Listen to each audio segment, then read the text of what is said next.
everyone. Respected Principal Ma'am, our honorable guest, Dr. Purnima V, my dear colleagues and student friends. It says we must learn to think not only logically but biologically. So let us have some biological thinking today. We all are here to listen to Dr. Purnima V on the topic electrical properties of living cells. Dr. Purnima V is the director and co-founder of Vismaya Center for Education and Research Private Limited, Bangalore. She obtained her PhD in ion channel physiology from IIT Madras in 2014. She was the university topper in MSc Biochemistry in the year 2007 and is the recipient of 3 gold medals. She was awarded Summer Research Fellowship from JNCASR in 2004 and worked in Indian Institute of Science as an intern. She has been an active participant in science and literary clubs during her school and college days. As a passionate researcher, she is interested in to decipher the role of ion channels in brain physiology and pathophysiology.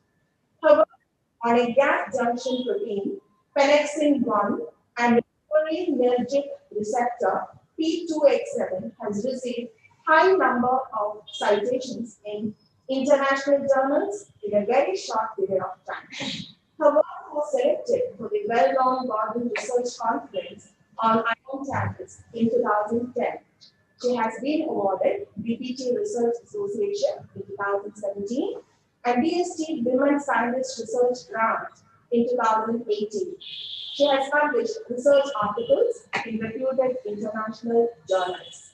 It's a great privilege for all of us to have Dr. Purnima with us, for whom teaching is a passion, and she has trained undergraduate and postgraduate students in biochemistry and molecular biology. She enjoys working with school children and is playing an active role in science popularization through conducting activity-based workshops through the initiative Vismaya Practicing Science. Apart from science, she enjoys art and craft, cooking, and reading fiction. I'm sure that you all are going to be benefited by today's session. I welcome Dr. Purnima V on behalf of our college. A warm welcome to one and all for today's session on the topic electrical properties of living cells. Now, I would like to invite our beloved Principal Ma'am to speak a few words. Good afternoon to one and all present here, and the guest of the day as well as speaker of the day, Dr. Purnima also. A warm welcome, ma'am. And as my student Krishnarjun was mentioning about madam, the first thing that strike my mind is I also belong to the same field of research of neurophysiology. May not be related ionic physiology, to do with general mammalian neurophysiology. I was so happy when I read the profile of Madam Ma'am. I would extend my warm welcome to the program and hope we'll be speaking the fundamentals of neurophysiology also, which is a fascinating field of my research and my subject also. Thank you, ma'am. You are welcome once again. Thank you. Thank you so much. Now, Dr. Purnima Ma'am, the platform is yours. Okay, thank you. Thank you, everyone, for the warm introduction. And there's been some time since I've addressed an audience of 76, all the online stuff going on. Anyway, so glad to meet you all. And today we will be discussing about some aspects of electrophysiology, that is the electrical study of biological systems, or the physiology, that is the electrical property of cells. And the whole idea that I want to convey through this talk, especially for the students who are in your PUC, and you are now going to decide what you want to be, right? What career you want to choose. So I want to redefine biology for you people. During the talk, you will understand what I'm telling, because it has been I don't know, biology has always been named as a subject that has only memorization required, and a lot of people get scared of those big fat books. Though they are interested in the way living world works, they are scared to take biology and they run away. But the 21st century biology requires more than memory, logical thinking and applied thinking, and also the whole holistic approach, an interdisciplinary approach, which you will understand in the next 45 minutes or so. And so I want the students, I don't think you will, such a huge number, you will be able to interact by unmuting yourself, but at least whenever I ask something for you to interact, type on the chat box so that you will also feel alive during the talk. Okay, so I will be presenting my screen.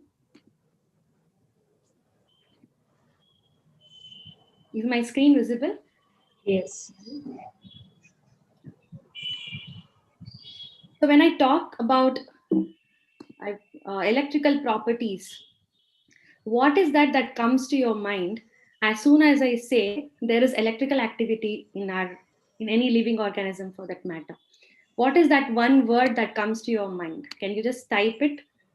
Even a few people.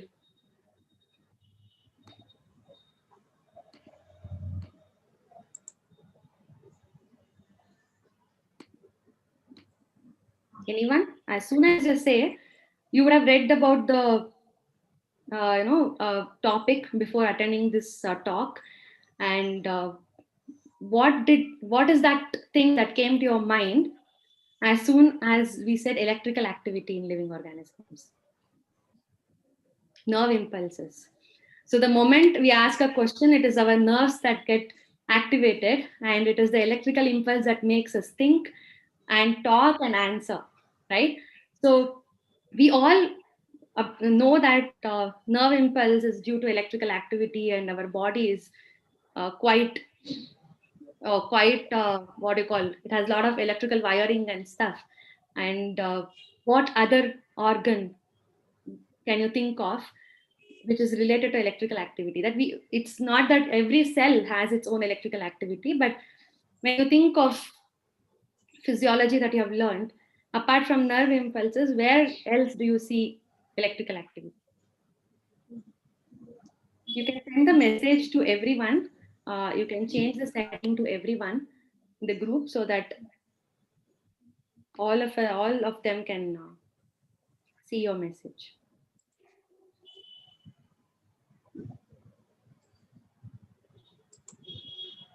Anyone?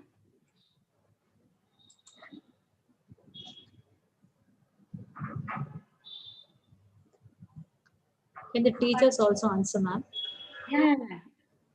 It's on the movement of charged particles into and out of a cell. Yes, but what other organ apart from the brain and the nervous system that we think of? Yeah, it is a heart. Heart.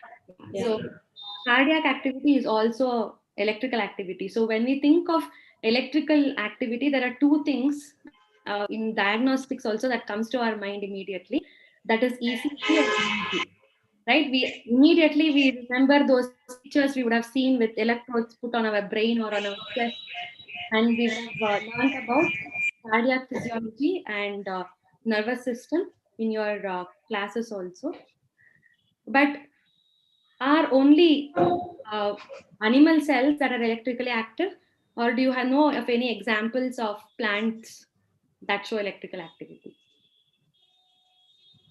Any examples of plants? So I will show a small video. You will be interested to know of this plant with which we all would have played. Okay, I will have to, I think, share my other screen. Hey, Will here from Backyard Brains. This is the plant spike.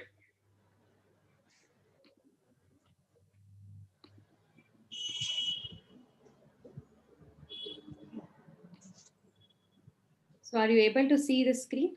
Mimosa purica. Yeah. Okay, so I'm going to show this. I will keep it muted This is the plants. Okay, so that it will be easier. I don't know whether the audio will come here clearly. So you can see this plant. This is the touch me not plant, that mimosa. As soon as we touch, it closes, it responds to our touch. And so there's a response to stimuli seen in these plants. And this is a plant with which we all like playing, right? We see that plant and we will automatically start touching it and seeing its response. So that response is due to an electrical stimulus. So in the setup, he has tried to record that stimulus using a oscilloscope on the in the mobile app. Okay, he has made the connections. So I will just go forward. I will share the links to these videos for students who are interested in experimental law.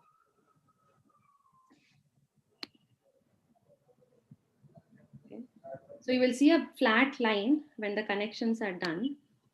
And as soon as there is a stimulus,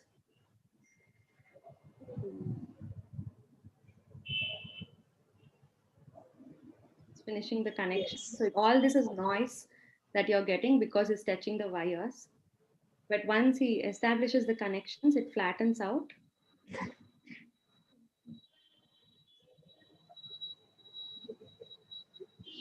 And then as soon as it touches, you can see that there is a response, a current response. And we taps it more, then there is a action potential generated. So you can see that the current response is high, right? So it is I wanted to show this video because we always talk about nervous system and brain. I mean, we talk about heart, EEG, ECG, but we always neglect the plant part. So there are electrical activity is seen in all living organisms in different ways. So today we will be talking about what that response is and how we actually study these electrical activities and why are these electrical activities important. So when we talk about electrical activity, we need to understand the definition of electric current. I will give few chances for the students to answer. If you're taking time, then it will become a monotonous lecture, which I don't want it to be. So if anyone wants to answer, please be quick. What is electric current? Good. Yes. So it's flow of charges, right? So in terms of living organisms, what are the charges that will flow? In what form are the charges present? Ions, right? So the ionic balance is very important for the electrical homeostasis in our body. Okay, so when we talk about the very famous example, all of you would have studied since high school that nervous system has action potential, its neuron structure that helps the action potential to move faster and stuff.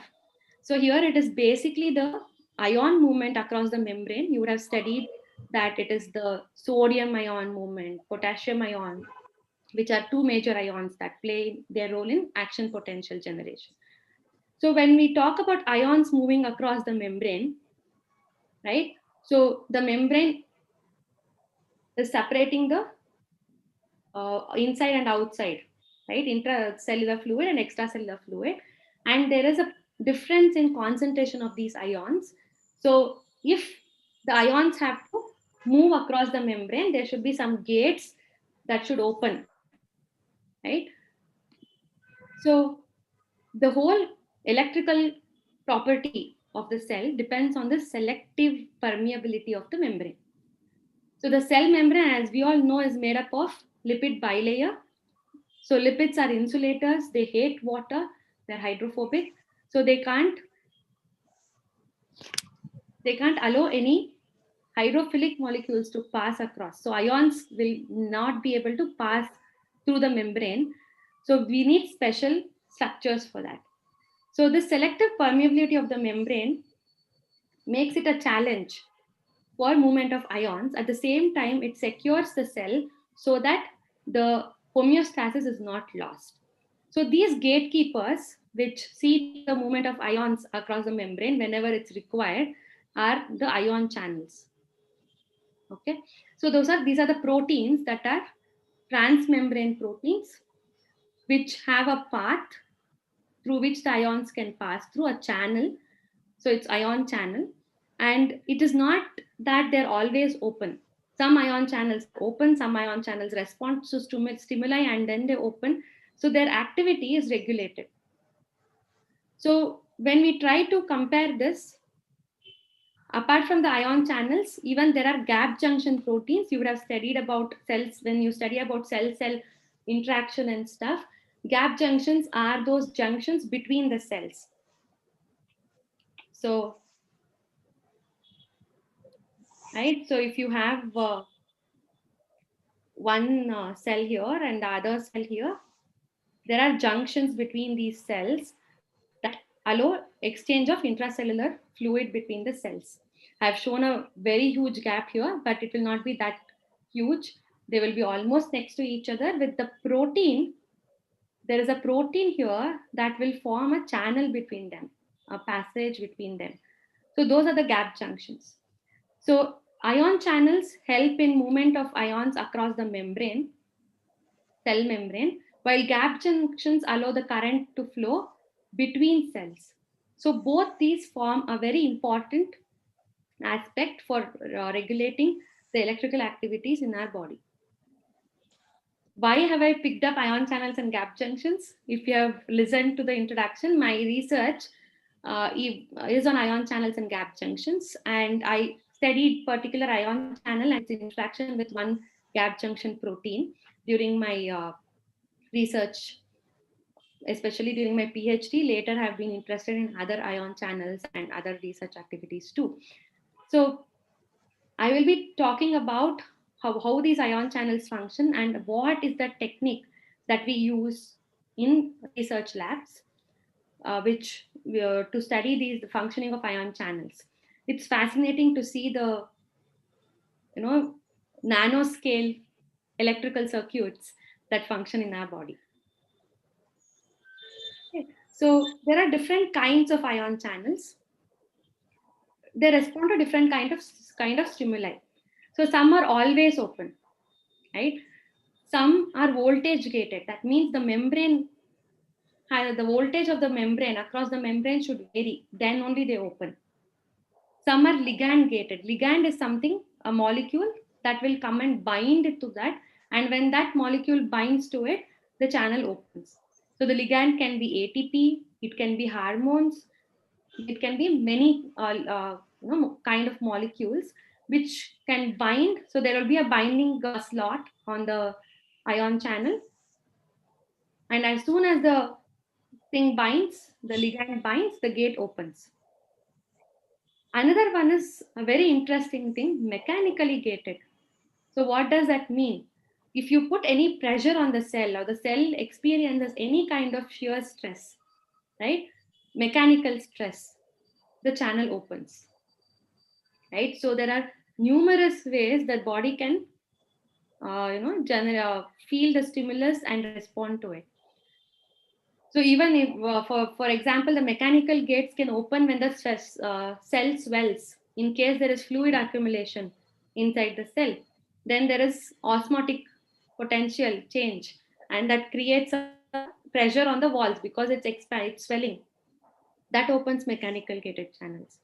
So like that, we have different proteins, different ion channels, which respond to different kind of stimuli, but all of them are proteins which are transmembrane. They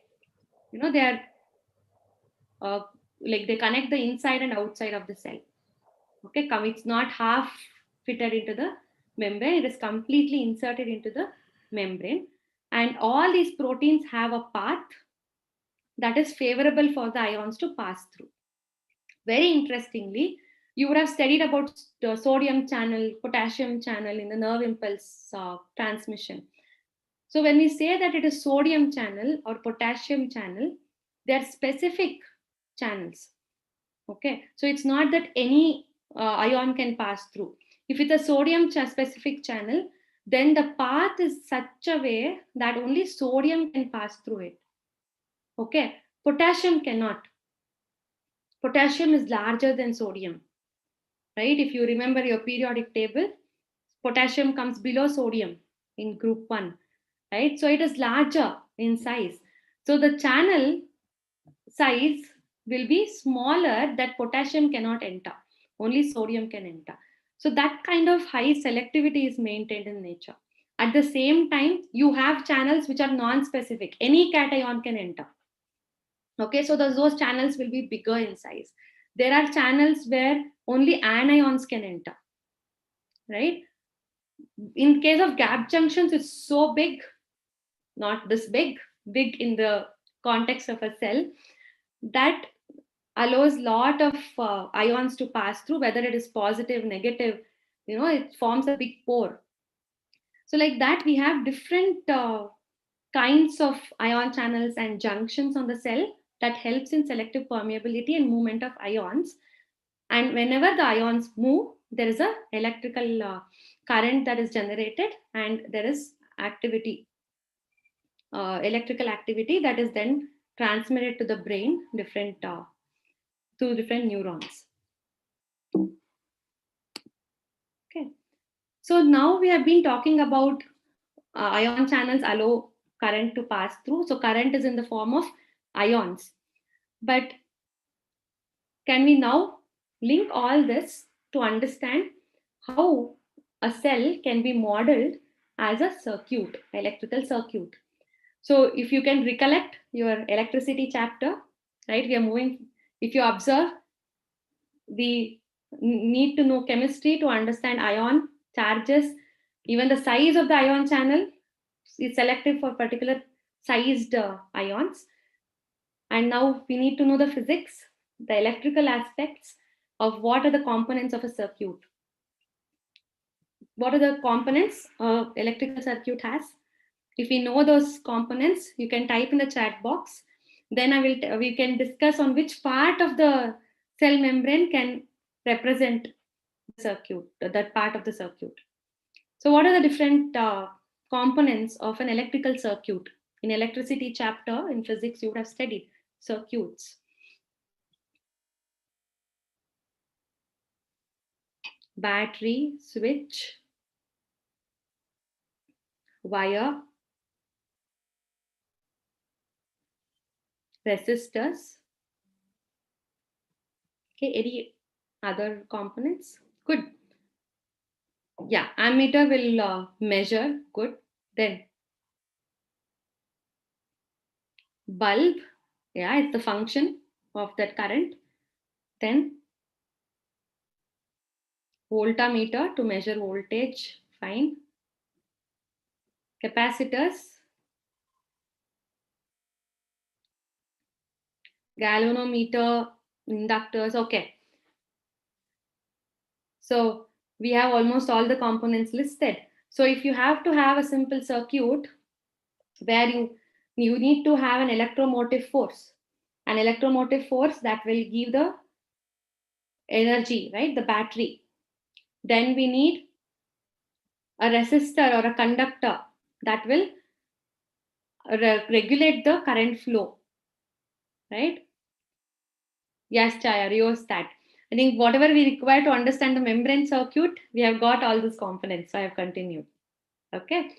So we need an EMF, we need resistors or conductors to regulate the flow, then capacitor to hold the charges, right? So only, and the way these resistors and conductors are connected, we can have different kinds of circuits, right? You would have studied about series, parallel, and stuff. So now let us look at the cell membrane and understand what component of the cell membrane or the cell can represent the corresponding component in the circuit. So when we talk about the cell membrane, right, we have the lipid membrane. Okay, lipid is an insulator. So the insulator is separating fluid solution on the either side. So you have the cytosol and the extracellular fluid, right? So there is a separation of charges. So depending on what is higher, whether it's negative higher or positive higher, you have a buildup of charges on either side of the insulating media, that is the lipid. So what would the cell membrane represent in our circuit? It's an insulator separating charges. Which component would the membrane represent? Anyone?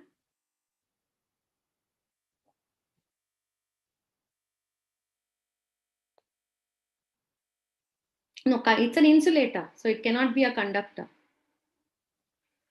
Right, it's an insulator. Lipid is nothing but, fat and stuff. It's oil and fats that we see. Lipids are like that. They don't like water, so they can't conduct. They're insulators. So it's an insulating plate separating charges. Which component of the electrical circuit? Shreyas, you only mentioned that component. It's a capacitor. That's what capacitor does, right? It's a plate, insulating plate separating charges, right? So the membrane works as a capacitor. Now you have the ion channels here, or the proteins. They are either not allowing the current to flow through, or they are allowing the current to flow through. So they are taking care, they're regulating the current flow. So what would that represent?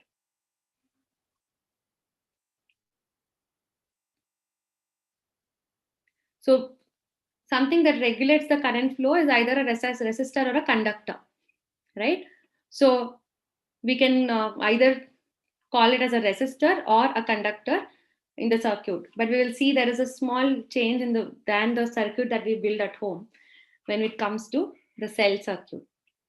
So these act as the conductors, but there should be a driving force, right? The battery that provides the potential difference, the volt difference that drives the flow of electrons in the circuit, electrical circuit. So here the flow is of ions. So what drives the ion flow? It is two things. One, the chemical gradient. There is more Na plus outside, less Na plus inside, then Na plus will come in. There's a concentration gradient. Second, an electrical gradient because of the potential of the membrane. It's a capacitor separating charges, so there's a potential associated with the membrane. So both electrochemical gradient, right, is the driving force that serves as the battery, providing the EMF, electromotive force for the movement.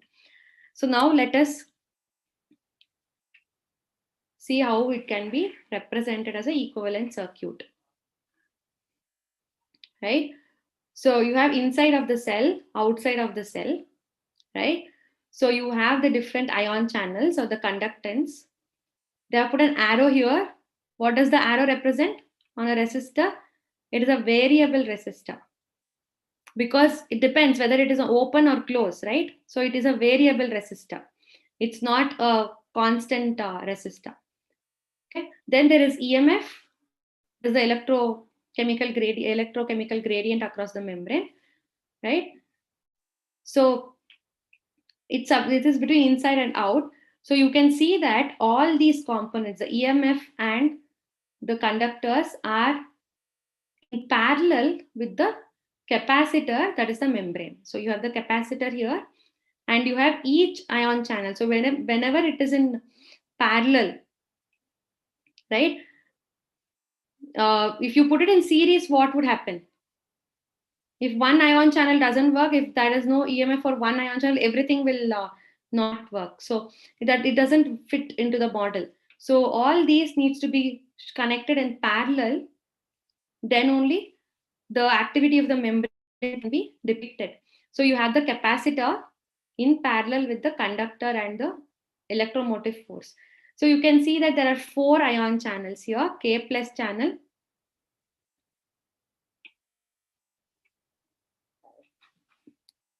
Okay, so you have potassium, sodium, calcium, chloride channels, right? So that's why the conductance also it's written. The electromotive force depends on the channel electrochemical gradient of that particular ion. So like this, the lipid membrane, if you can see, this is the lipid membrane. This is the capacitor representing that lipid membrane. Okay, so in a resting cell which is not active, the membrane potential will be in negative. It is around minus 60 millivolts, minus 90 millivolts. Okay, so minus 60 millivolts to minus 90 millivolts is the resting membrane potential. Only when the channels open does there is flow of charges, and this goes towards a positive potential, and then the membrane is said to be depolarized. Okay, so this is what happens in a nerve impulse, where we have ion channels opening and closing because of the depolarization of the membrane. If we can go back to this slide. So it's there at the resting membrane potential of a neuron or a nerve cell is minus 70 millivolts. So there is a stimulus, then the ion channels start opening, and there is a current. You can see that the membrane potential is moving towards the positive. It's going around plus 30, plus 20 millivolts. Then at the same time, so this is because of the sodium channel activity. Potassium would also have opened. That will be acting in the opposite way. So slowly the membrane will again fall back to its normal state, but it goes further because of the active potassium channels. There is hyperpolarization, and it slowly comes back to resting membrane potential. So it's the opening of the channels that is depolarizing the membrane, right? So this opening and closing is because of voltage difference. As soon as the depolarization happens, the sodium channels open. There are the voltage gated sodium channels. Then potassium channels open, and then they close and get back. So like this, because of the myelin sheath, now you can think why the neuron has to be so thin, why the axon has to be so thin, because you would have studied the relation between resistance and length and area of a wire. If you take a wire or a conductor, its conductivity or resistivity depends on the length and the cross-sectional area, right? Thin and long, it is more conductive. So that is why even the neuron axon is there. It's thin and long. At the same time, because it's thin, it's easier to play around with the ion concentrations.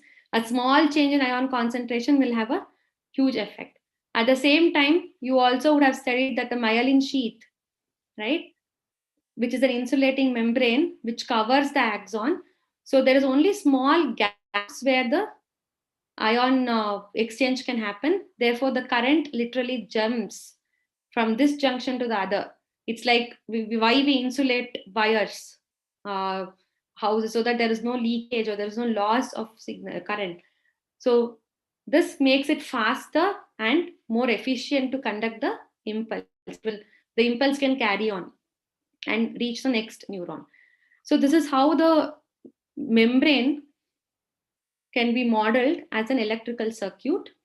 And so when we have to study the activity of these, we have to record the electrical changes. We have to understand how the channel, when the channel opens, how it opens, what are the kinetics of the channel. So all this is done by electrophysiologists who work at the cellular level. There are two two levels. One is macroscopic level, where we have electrodes on the body and we are getting the holistic current responses of the organ. On the other hand, we are looking at each cell at the cellular level. We are trying to see the activity of electrical activity of cells.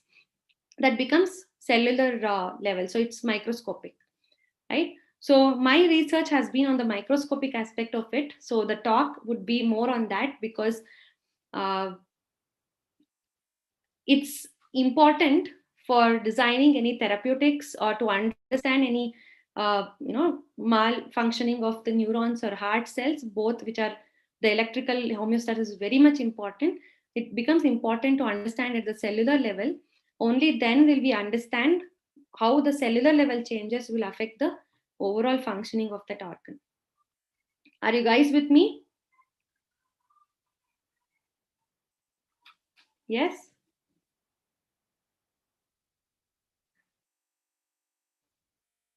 Okay, great. So this is the basics. And now, how do we measure it? This is where the technical aspects come. So if we have to measure the current inside a small cell, right? And that too across the membrane, right? So we have this cell and have to measure the current changes happening across the membrane. So I need to have electrodes placed there, right? If there is a wire and I need to find out the electrical thing, I will have to connect it with electrodes on two positions between which I want to record the activity, and then I have to do it. So I need electrodes in place. So what we need to do, we need an electrode which is inside the cell. So you need an intracellular electrode and you need a outside reference electrode, right? Then if you have both electrodes, then you can measure by the difference between the electrodes, we can record the electrical activities. So how we do that? So there's an instrument called patch clamp. Okay, it's called, sorry.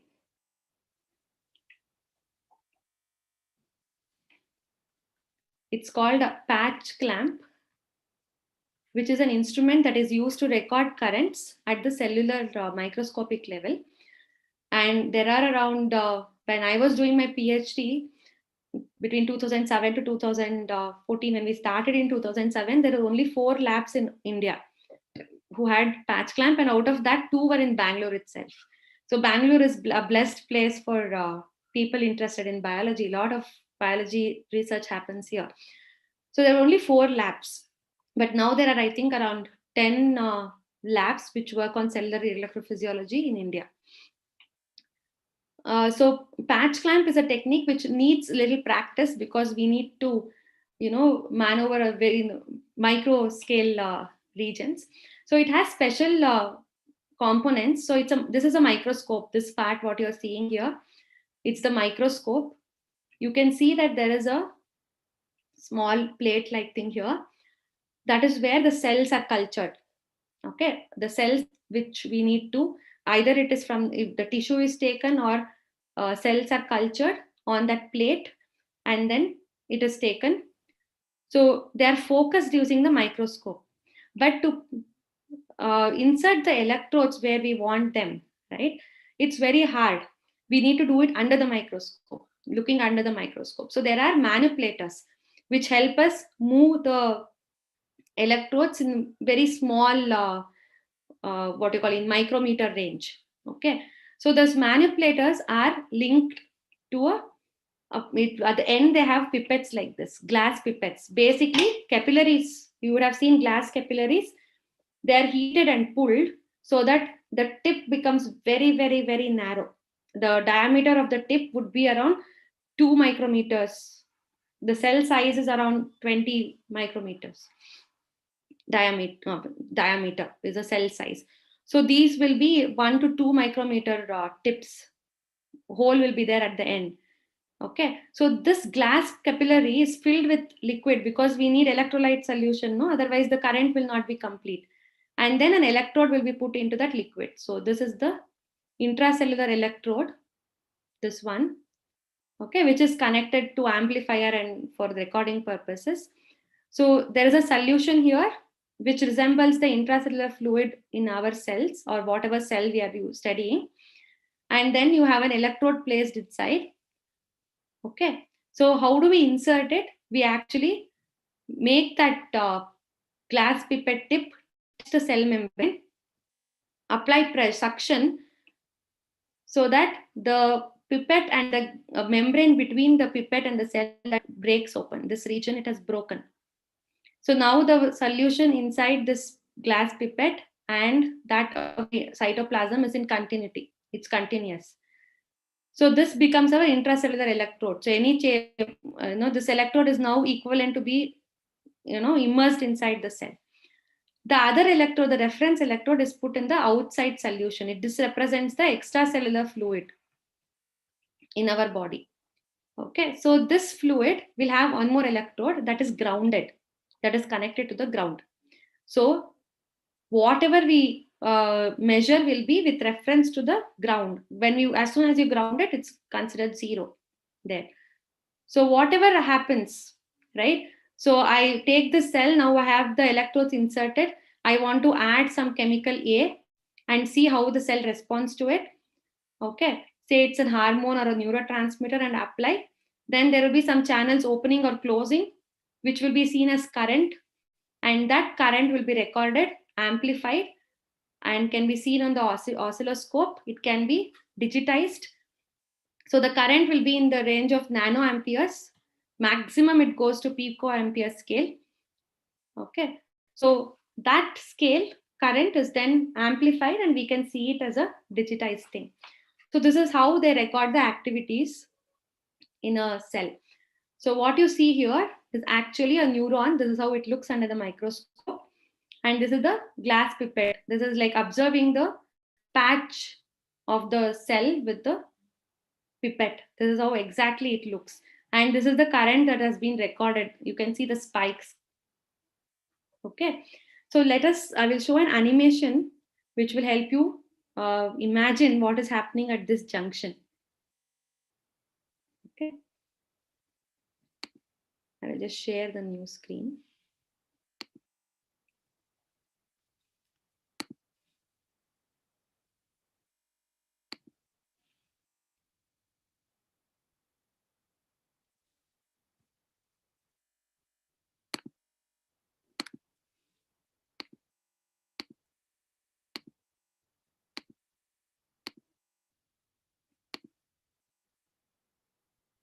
Okay. So what you see here is the cell. Okay, this whole thing that you're seeing here is the cell membrane. Those are the lipid molecules, the heads, phospholipid heads, and these are the proteins, different proteins that are immersed. You can see that this is the glass pipette. Okay, and when the glass touches the membrane and you provide suction, a part of the membrane gets sucked into the tip of the glass pipette. See how it functions. So this is how the patch clamp looks. Okay, the pipette is inserted. It just touches the membrane and then there is suction. And you can see that in that region where the membrane is taken in, there is one channel. Okay, so we can go up to single channel recording. We can just record this channel, how the currents responded. Can you see here? This is how the oscilloscope currents look. As soon as it opens, you can see the gate being open. As soon as it opens, you have a current response here. So we can actually record the kinetics, how fast the channel opens, how slow the channel opens. Okay, this is when the channel is, there is a stimulus and it is open and there is a fast movement of ions. So when we do, okay. So here, there is one more, just 1 second, I wanted to show something.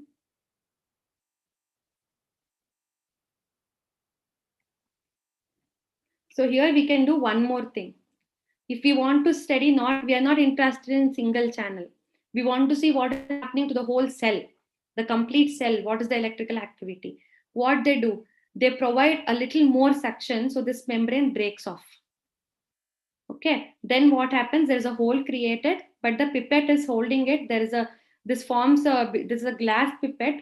As soon as the glass touches this lipid, there is a gigaohms and there is suction. Highly resistant seal is formed. Therefore, if you break open that region, also it doesn't form any leakages. So then that is called a whole cell recording. So you have that patch open and the complete cell memory, whatever number of channels are there, they will respond to the stimulus and you will be recording the current of the holistic cell. So this is what is that is the technique how they study ion channels.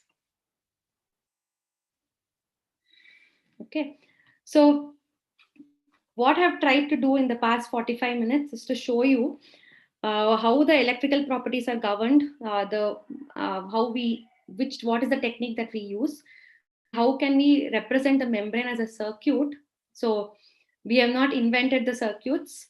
They're already there in nature. We are, as humans, trying to mimic whatever is happening in nature and trying to spoil it or play around with it. Of course, the applications are important, but we should know where to stop, where to put a full stop. I think that's where the challenge is. But as soon as we understand something in detail, a human cannot keep quiet, right? We try to see where we can apply it as soon as we understand something.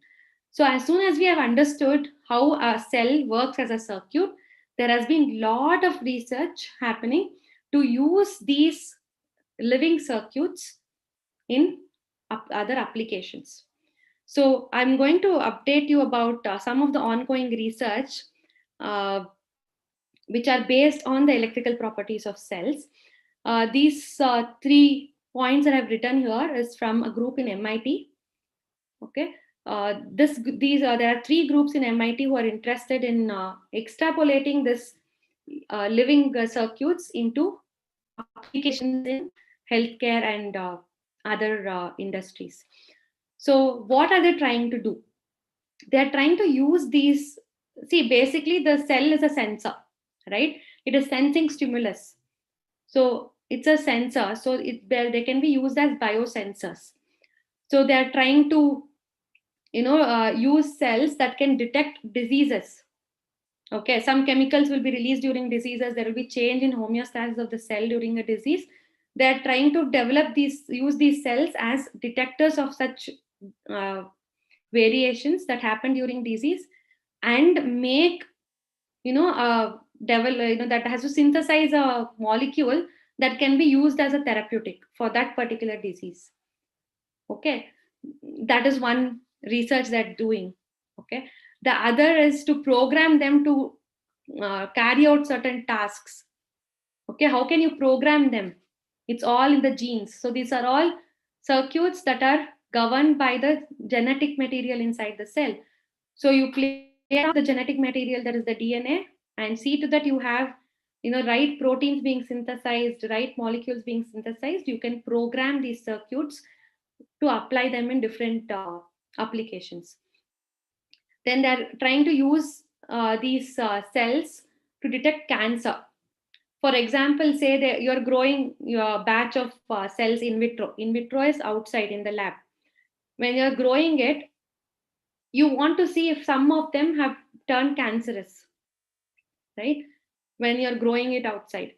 So then you can have these cells co-cultured with them, these programmed cells.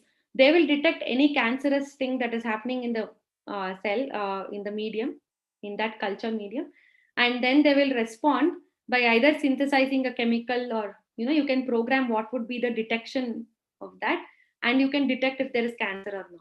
So these are some of the high fundu stuff they are trying to do using the natural living circuits for our advantage. Another group has developed this is from Caltech. They've actually developed a biological toolkit like Lego blocks. Instead of Lego, they're using proteins. Okay, so they're the building blocks. So they can design what kind of protein can be built inside the cell. Okay, and then they can then use that as a biosensor. So a lot of work is being done in using these aspects as biosensors. There are also different sensors that are being developed using the mechanical property of the mechanosensitive channels. Okay, so basically it will be a layer of cells, and anything that puts pressure on it, right? Any change in and that causes shear pressure on that cell will activate those mechanosensitive channels, and they will respond as a current. So we can use that as a mechanosensors, and you can use it as part of transistors and other stuff, connect them, and you can have a good biosensor developed. These biosensors need not be for analyzing the cell components. There are people who are working on to use these living circuits as sensors for pollution or some heavy metals. So they will engineer the cell so that it can detect the heavy metals, and the electrical response to those heavy metals will be recorded. So that and of course, neurons are now they're trying to use it as information storers, memory, right? DNA as human DNA, to store the content of the human DNA, complete DNA, requires 4 types of what do you call? Okay, well, what is that computer part? Okay, I lost that word. Hard disk, 4 terabyte hard disk to store one human complete DNA. So DNA can store so much of information. So they are trying to go to nano level and micro level and build devices using living systems. So that is where the 21st century biology lies. So after hearing all this, do you still think biology is only about remembering names and memorizing anatomy?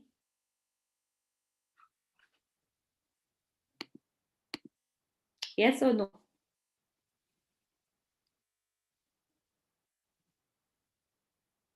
No, right? So now the phase has changed. Okay, it's very important to know all that. It's very important to know about living organisms and stuff. But the current research that is happening at the cellular and microscopic level is happening in a very interdisciplinary way. So if you have to define biology now, I would define it as physics, chemistry, mathematics of nature. Right? Biology itself is not a single branch. None of the branches are single branches. They're all interdependent. So always keep that in your mind, that PCMB differentiation is only for your studies. I will share my personal experience. With that, I would open the forum for questions. I was a student always fascinated with chemistry and biology. Not that great with physics and mathematics. Usually you can see that you like physics and mathematics, you don't enjoy chemistry and biology. And if you like chemistry and biology, you don't, that's I don't know what is the reason for that, but yeah, that's a natural tendency. So I finished PU. I was very much interested in molecular biology since my high school days, and I wanted to get into BSc. I was sure of it. So I fought my way through without joining engineering or medical, and I took up a BSc seat. I had to fight for a BSc seat. That is the sad scenario in the current world. Oh, it's only engineering and medical for which people say yes. Otherwise, you are not fit to be in the world. That's how the sad society is. So it has to change.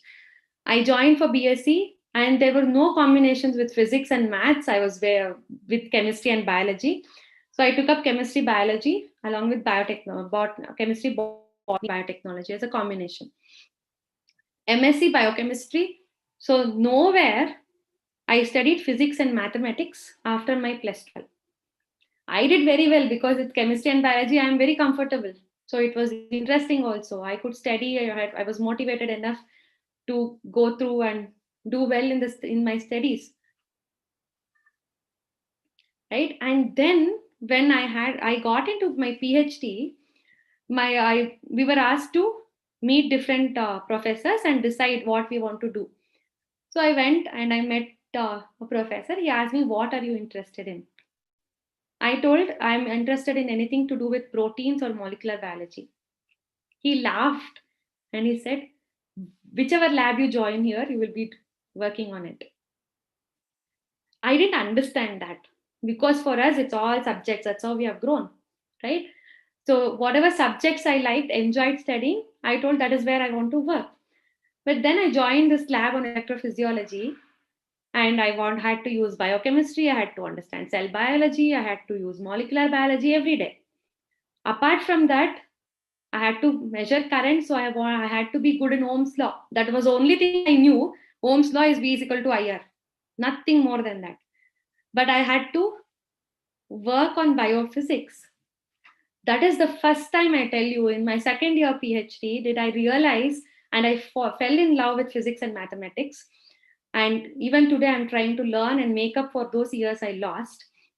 Because without physics and mathematics, we cannot do good biology. Right? Because all the principles you need to know, if you have to see how things function inside a living organism, you need to know chemistry, physics, mathematics. That is when I understood that holistic interdisciplinary perspective is very much important. It was the first time I understood the application of differentiation and calculus. And I understood, okay, for kinetics, I need to be good at calculus, otherwise I cannot. V is equal to IR doesn't hold good in a cell because it's a variable resistor. So you don't get VI curve if you put. Daily, I used to plot some 100 curves, and none of them will be a straight line because none of them follow Ohm's law. So that is when I realized that it's science, finally. It's a logical understanding of the world. So with this, I want to conclude my talk and open the forum for questions. I have a question here. Do mechanosensor channels indicate the functioning of acupressure or acupuncture therapy? They do. Though it is not at the cellular level, the pressure is applied on the cell, but that pressure is felt by the cells under that. So mechanosensitive channels will definitely be playing a major role. Though I am not aware of the actual channels that may be playing a role, but it will definitely be playing a role.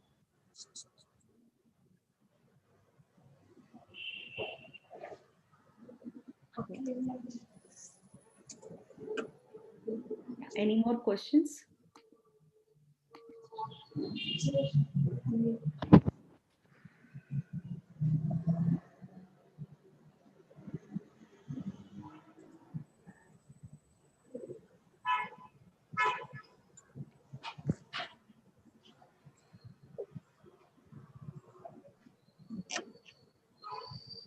Talk about the meridians in our body, we need to have a separate discussion on that, I guess.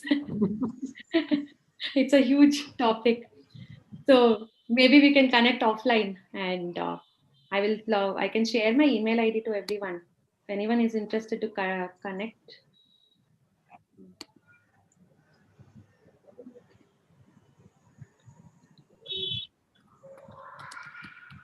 So I have given my email ID in the chat box. And this is my phone number if any student wants to connect, or any teacher, anyone.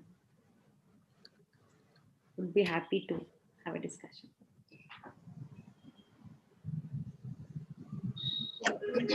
Yeah, so I hope all of you didn't sleep off. There are not many questions coming up. So I think it's time to end up the session.